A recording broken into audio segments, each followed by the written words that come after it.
How we did it, how we did it, how we did it. Yes, how did we do it?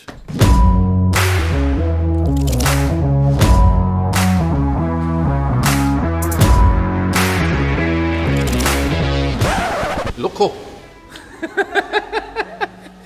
I don't understand a word. Set 1, set 2, set 2B. I don't have a clue, yeah? So they say, Nick, hold your breath, and I hold my breath, and that's good.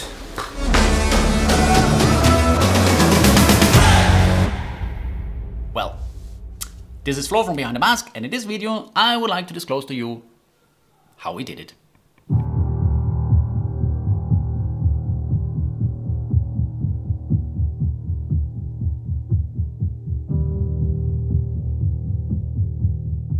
The video is called Light Flight.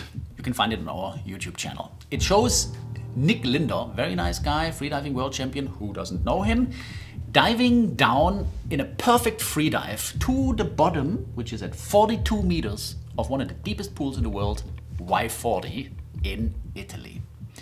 And we wanted to film this in a very moody and suspenseful way to really draw the viewer in and to really get the feeling, how is it to dive down to 42 meters? And therefore, we focused on two things mainly. First, the movement of the camera, and second, artificial lighting.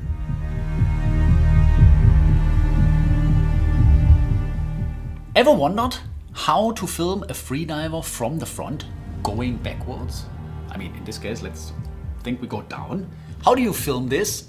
You can't fall at the same speed when you hold the camera. You can't hold the camera steady enough, and you're gonna have bubbles that gonna ruin the shot anyway. And also coming up, filming downwards, is also not possible because first, again, you can't hold it really steady. You're also probably gonna film your own fins. And if you do that on scuba, you can't really come up from like 42 meters straight. That would bring you a good, nice decompression sickness. So we need to find another way, and we basically need to let the camera do all of this by itself. So we need to build a camera rig. A camera rig that we can basically just drop, and it will fall steadily in the right speed with Nick in front of him down to 42 meters, or if we make it a little bit more buoyant, come up in front of him. Sounds easy, is very difficult, but surprisingly, in the end, it worked out quite well. Second, lighting. We wanted to slowly reveal the surroundings while Nick is progressing, going down or up, instead of just putting light everywhere and illuminating everything. That would be not interesting enough for us. Therefore, we attached video lights directly to the camera rig. So they can basically fall on the side of the camera, down or come up. And then the light is changing the surroundings and it looks amazingly beautiful. But that really introduced a lot of more like logistical problems to the whole thing.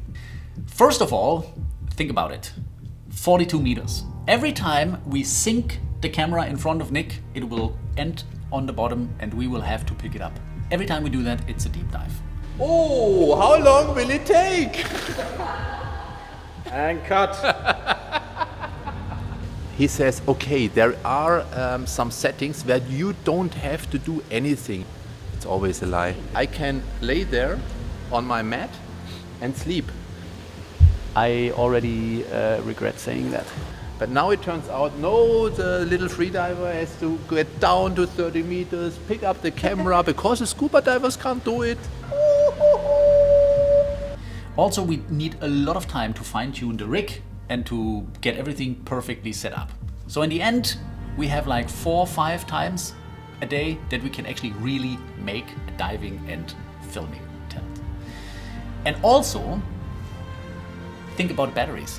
What happens? When you turn on the light, you let the whole rig fall to the bottom and then it's gonna lay there for like half an hour until somebody can really go down and pick it up. Then all the battery is gonna be half empty. You will have to replace them, which means you also have to disassemble the rig and then build it back together and go in the water again. And all of this would basically just end in a huge chaos. Luckily, we could shoot everything on one battery load. So we didn't have to worry about the lights at all, because those lights actually have a wireless remote control. Keldan is making those, and you can control the lights and adjust the lights, turn them off and on from a distance in the water. It works with ultrasound, very reliably. That is actually amazing and really helped us. In this case, it really made the difference for us. Without this technology, we would not have been able to do all of that. So thank you very much, Keldan, for doing that. And now, after like 7 days of filming, we can finally marvel at the beauty of Nick doing his amazing free dive to 42 meters. That's amazing. Thank you very much, Nick. And that's how we did it.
Have you been documenting? No. Can you tell him that he has to do an interview? He doesn't want to do an interview. Not gonna happen. No.